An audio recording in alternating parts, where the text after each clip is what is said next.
Hello everyone, welcome to Study Nerd. आप सबका स्वागत है स्टडी नर्ड में। आज हम पढ़ेंगे वाच्य। और इससे पहले ये छठी क्लास है।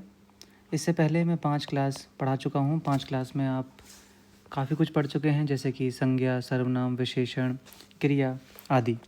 तो आज हम पढ़ेंगे वाच्य। वाच्य बहुत ही इम्पोर्टेंट है, जो एग्ज़ाम्स में काफ़ी बार पूछा जाता है वाक्यों में। तो शुरू करते हैं बिना किसी देरी के वाच्य। तो वाच्य पढ़ने से पहले हम जान लेते हैं, सबसे पहले जानते हैं वाच्य क्या होता है, वाच्य का मतलब क्या होता है, वाच्य हम क्यों पढ़ते हैं।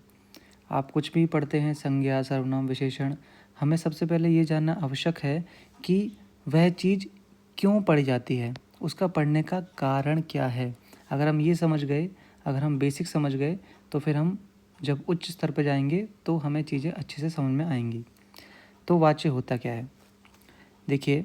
वाक्य में क्रिया के संबंध में कर्ता यानी डूअर और कर्म यानी ऑब्जेक्ट की भूमिका क्या है।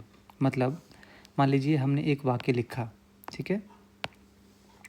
उस वाक्य में क्रिया कौन कर रहा है और क्रिया किस पर हो रही है, ये हमें पता चलता है वाच्य से। और अगर आप नहीं जानते हैं क्रिया का मतलब क्या होता है, तो क्रिया का चैप्टर मैं पढ़ा चुका हूँ। आप प्लेलिस्ट में जा सकते हैं, हिंदी की प्लेलिस्ट मैंने बनाई हुई है, वहाँ जाके आप क्रिया पढ़ सकते हैं, क्रिया के बारे में पढ़ सकते हैं। और क्रिया से पढ़ने से पहले आप संज्ञा और सर्वनाम भी पढ़ सकते हैं। तो वाच्य से हमें यह पता चलता है कि क्रिया कौन कर रहा है, क्रिया का करने वाला कौन है, और क्रिया किस पर हो रही है, ये भी हमें वाच्य से पता चल जाता है, ठीक है। इससे पता चलता है कि और फिर क्योंकि जो वाच्य हैं वो काफ़ी प्रकार के होते हैं, वो हम आगे पढ़ेंगे, वो अलग बात है, ठीक है। जैसे कि कर्तृवाच्य, कर्मवाच्य, भाववाच्य, वो हम आगे पढ़ेंगे, आप इसको छोड़ सकते हैं अभी, आप इसमें कंफ्यूज ना होइए, ठीक है। तो जब हम वाच्य पढ़ते हैं तो वाच्य पढ़ने का फ़ायदा क्या है। मान लीजिए हमने वाच्य पढ़ा तो कुछ ना कुछ तो उसका फ़ायदा होना चाहिए ना, है ना। कुछ ना कुछ उसके फ़ायदे होने चाहिए, तभी तो हम कोई चीज़ पढ़ते हैं। अगर उसको पढ़ने का फ़ायदा ही नहीं होगा तो पढ़ने का क्या मतलब है। तो हम इसके वाच्य के पढ़ने के फ़ायदे देखते हैं पहले। तो देखिए, पहला फ़ायदा क्या है, भाषा को सही और प्रभावी बनाने के लिए, भाषा को सही बना सकता है और प्रभावी बना सकता है वाच्य। वाच्य का ज्ञान हमें ये समझने में मदद करता है कि वाक्य में किस पर जोर देना है। जब हम कुछ बोलते हैं, कोई हम वाक्य बोल रहे हैं, तो हमें पता होना चाहिए कि हमें किस वाक्य पे किस जो हमारा जो शब्द है, वो जो शब्द है, हमें किस शब्द पे जोर देना है, ये हमें पता होना चाहिए। तो कर्ता पर या तो जोर देंगे, या फिर कर्म पर जोर देंगे, या फिर भाव पर हम जोर देना चाहते हैं, तो हमें ये पता चलता है वाच्य से, ठीक है। उदाहरण के लिए समझिए, कर्तरी है, ठीक है। राम ने खाना खाया, तो यहाँ पर हम किस पे जोर दे रहे हैं, राम ने क्या किया, राम ने क्या किया, राम ने खाना खाया, तो हम उस पे जोर दे रहे हैं, हम कर्ता पे यहाँ पर जोर दे रहे हैं। अब देखिए कर्मवाच्य का एक उदाहरण देखिए, खाना राम के द्वारा खाया गया, तो यहाँ पर जो जोर है हम खाने पे दे रहे हैं, ठीक है, खाना खाया गया, है ना। हम कल को बोले कि जो फल है राम के द्वारा खाया गया, अगर हम खाने की जगह फल लगा दें तो हमारा फल पे जोर हो जाएगा। तो यहाँ पर जो है वो खाने पे जोर दिया जा रहा है ना, कर्मवाच्य में, ठीक है। अभी आप इस पर बिल्कुल भी कन्फ्यूज मत होइए कि ये कर्तृवाच्य क्या होता है, कर्मवाच्य क्या होता है, भाववाच्य क्या होता है, वो सब पढ़ेंगे धीरे धीरे करके। बिल्कुल बेसिक से बिल्कुल उच्च स्तर तक हम पढ़ेंगे, टेंशन मत लीजिए, ठीक है। तो यहाँ पर खाने पे जोर दिया जा रहा है। फिर भाववाच्य देखिए, खाना खाया गया, तो यहाँ ना तो राम का जिक्र है ना किसी और का, बस जो काम हो रहा है उस पर हमें जोर दिया गया है, बस काम हो गया उस पर हम जोर दे रहे हैं। ना तो राम पर है जो कि करता है, और ना किसी और काम पर है, ठीक है। इससे भाषा में स्पष्टता और विविधता आती है, ठीक है, बोलने का तरीका हम बदल सकते हैं। तो पहला तो ये काम होता है वाच्य का, ठीक है। और दूसरा है लेखन और बोलचाल में सटीकता लाने के लिए, ठीक है। उदाहरण के तौर पर हम समझते हैं, कभी हमें कार्य करने वाले पर जोर देना होता है तो कभी कार्य पर। जब हम बोलते हैं तो हम बताना चाहते हैं कि भाई जो काम कर रहा है, हम कभी कभी उस पर जोर देना चाहते हैं, या तो कभी कभी कार्य पर जोर देना चाहते हैं। जैसे कि वाच्य का ज्ञान हमें सही वाक्य संरचना चुनने में मदद करता है। वाक्य संरचना मतलब वाक्य का जो वाक्य बना है वो किस तरीके से बना है ना, क्या प्लस करके बनाया है, पहले किसको रखा गया है, ठीक है। मान लीजिए एक वाक्य बना, ठीक है। तो वाक्य में मान लीजिए एक इधर है एक इधर है, तो ये पहला है ये दूसरा है, हमको जोड़ के बनाना है। तो पहली चीज़ में हमें क्या रखना है, दूसरे में हमें क्या रखना है, इसे कहते हैं वाक्य की संरचना कैसे की गई है, ठीक है। तो अब देखिए, और यही हमें बोल चाल में लेखन में सटीकता लगता है। ये जो वाच्य है, देखिए उदाहरण के तौर पर देखिए, समाचार रिपोर्ट में देखिए उपग्रह भारत के द्वारा छोड़ा गया, ठीक है, कर्मवाच्य है।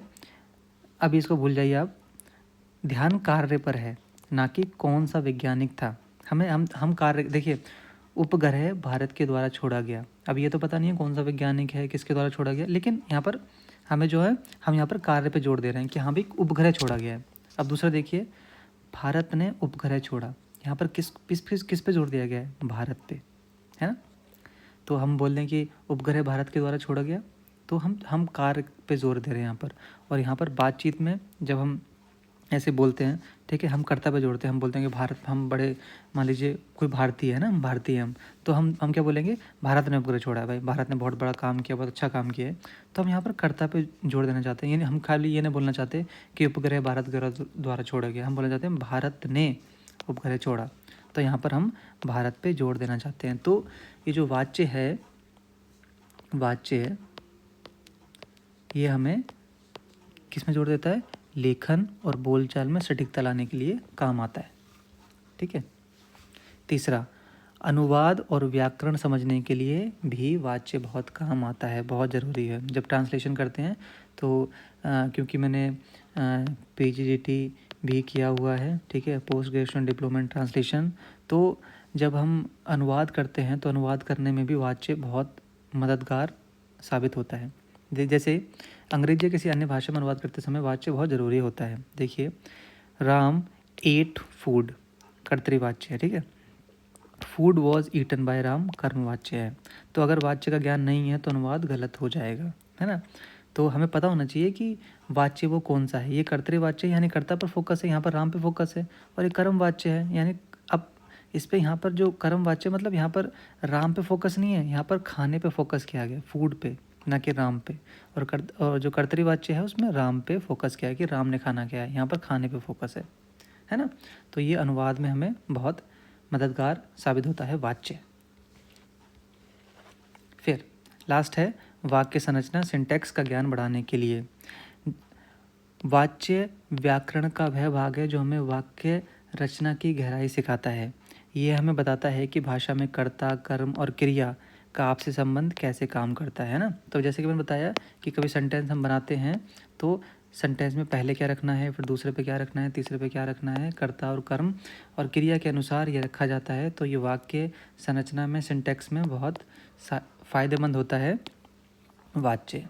तो हमने 4 लाभ पढ़े जिससे हम जिसका उपयोग करके, वाच्य का उपयोग करके हम सीखते हैं। पहले कि जैसे कि सिंटैक्स हो गया, ठीक है, अनुवाद में सहायता करता है, लेखन में सहायता करता है, बोलचाल में काम आता है, और भाषा को प्रभावी बनाता है वाच्य, है ना। चलिए आगे बढ़ते हैं। अच्छा, अब आते हैं वाच्य पे। तो हमने पढ़ लिया वाच्य, पहले तो हमने पढ़ लिया कि जो वाच्य है उसका पढ़ने का फ़ायदा क्या है, हम पढ़ें क्यों। जीवन में कुछ भी काम करो अपने आप से बोलो कि क्यों, ठीक है। तो क्यों बहुत ज़रूरी है पूछना जीवन में। तो चलिए, वाच्य, ठीक है।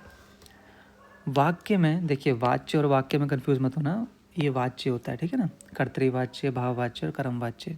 तो वाक्य में प्रयुक्त क्रिया किसके अनुसार प्रयुक्त हो रही है, इसका बोध कराने वाला वाच्य कहलाता है। जैसे कि मैंने पहले भी आपको बताया, क्रिया किसके अनुसार प्रयुक्त हो रही है। क्रिया पढ़ना है तो आप चैप्टर जाके पढ़ सकते हैं मेरा, मैंने क्रिया अच्छे से पढ़ाया हुआ है, ठीक है।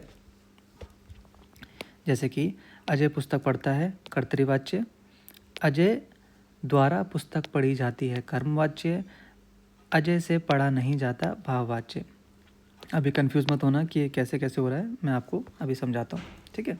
तो वाच्य का सिंपल सा मतलब ये है कि क्रिया किसके अनुसार प्रयुक्त हो रही है, इसका जो बोध कराता है वो वाच्य होता है। यहाँ पर कर्ता के अनुसार का बोध, जो क्रिया जो हो रही है वो कर्ता के अनुसार हो रही है, ठीक है। यहाँ पर कर्म के अनुसार हो रही है, यहाँ पर भाव के अनुसार हो रही है।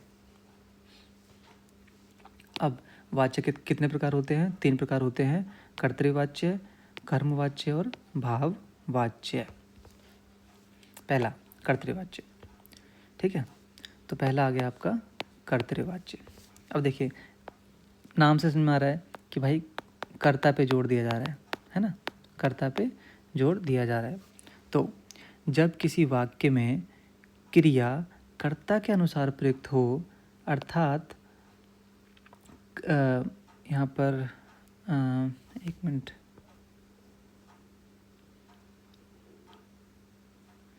यहाँ पर गलत लिखा हुआ है, माफ़ कीजिएगा, यहाँ पर आएगा कर्ता, ठीक है।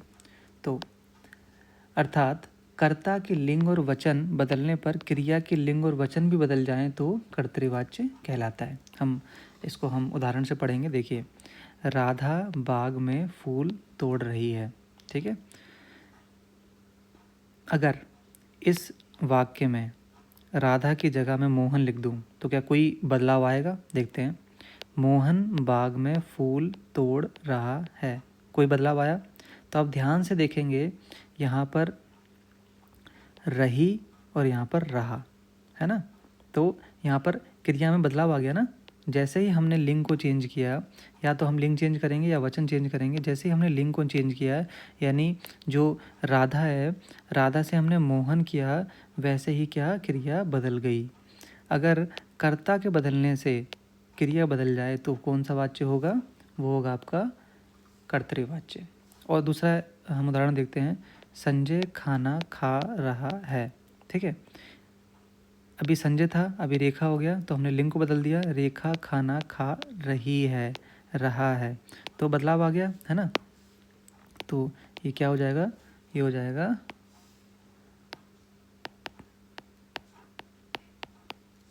कर्तृवाच्य। ये भी हो जाएगा